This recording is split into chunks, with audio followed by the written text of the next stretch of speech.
আজকে special item হচ্ছে একটা, সেটা হচ্ছে মুগ পটল। সেটা আপনাদের প্রথমে একটু দেখিয়ে দিলাম, পরে দেখাবো। তার সাথে থাকছে মোচা আর ঘন্ট। এই ছোলা দিয়ে মোচা, আলু দিয়ে ঘন্ট। এটা আমি একটু সাদা জিরে, একটু আদা আর কাঁচা লঙ্কা বাটা দিয়ে ফোড়ন দিয়ে তারপরে দিয়ে দিয়েছি মোচা। আর ছোলাটাকে মোচার সাথে সেদ্ধ করে দিয়েছিলাম, তার সাথে কাঁচা লঙ্কা দিয়েছি। এবার ভেজে রাখা আলুগুলো দিয়ে ভালো করে মিশিয়ে নিচ্ছি। তা এটা হয়ে এসছে প্রায়। এর মধ্যে একটি ঘি মশলা দিয়ে নামিয়ে দেবো। আজকে শনিবারে আমাদের নিরামিষ রান্না হয়। আর এখানে আদা কাঁচা লঙ্কাটা একসাথে বেটে নিয়েছি, কারণ আজকে সব কটা রান্নাতেই লাগবে। এই যে পটলগুলো এভাবে কেটে নিয়েছি, তার সাথে মুগ ডাল ভেজে এভাবে গুঁড়ো করে নিয়েছি। এটাই হবে মুগ পটল। স্বাদের গুণে অসাধারণ। নিরামিষ দিন এরকম রান্না থাকলে সবাই খেয়ে নেবে। আর এখানে হয়েছে সবজি দিয়ে ডাল, তার মধ্যে আছে লাউ ডাঁটা পাতা আর ঝিঙে। ভীষণ ভালো লাগে লাউ ডাঁটা দিয়ে। আর এখানে হচ্ছে লাউ ডাঁটা আর পেঁপে, আলু, বেগুন, ঝিঙে, একটু থোর সমস্ত কিছু দিয়ে এটা একটা নিরামিষ তরকারি। পাতলা করে ঝোল হচ্ছে। এটা শাশুড়ি মায়ের যে শরীরটা খারাপ, ওই জন্য এটা খাবে বড়ি দিয়ে। আর কিচ্ছু না, শুধু কাঁচা লঙ্কা, কালো জিরে ফোড়ন দিয়ে, নুন হলুদ দিয়ে, একটু থানকুনি পাতা দিয়ে ফুটিয়ে নিলাম, যাতে পেটের প্রবলেমটা সলভ হয়ে যায় তাড়াতাড়ি।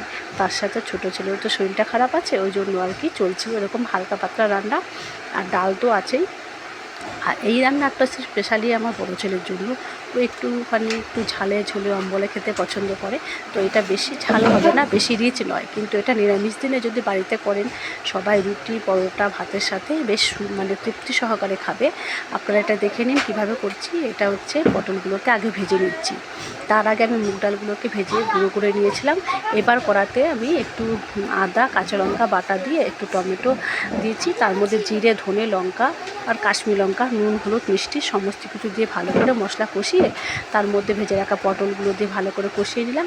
তারপরে দিয়ে দিলাম ভেজে রাখা যে মুগ ডালের গুঁড়োটা, সেটা দিয়ে ভালো করে কষিয়ে অল্প একটু জল দেবো। বেশ মাখো মাখো হবে, খেতে কিন্তু দুর্দান্ত লাগে।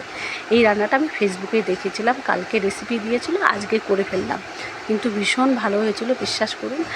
নিরামিষ দিনে এই রান্নাটা হলেই একটা পদে খাওয়া হয়ে যাবে। তো আপনারা এইভাবে বাড়িতে বানিয়ে আমাকে বলবেন কেমন লেগেছে খেতে। আর সবাইকে জানালাম দুপুরে অনেক অনেক শুভেচ্ছা ও ভালোবাসা। ভালো থেকো সবাই, সুস্থ থেকো। এই যে গ্রেভি অনুযায়ী জলটা দেবেন। আমার হয়ে গেছে, এবার নামিয়ে দেবো। তো কেমন লাগছে রান্নার ভিডিওটা জানাতে ভুলবেন না। আর আজকের তো ওয়েদারটা বেশ ব্যাপক। খাওয়া দাওয়া করে সবাই ঘুমিয়ে নিন। টাটা বন্ধুরা।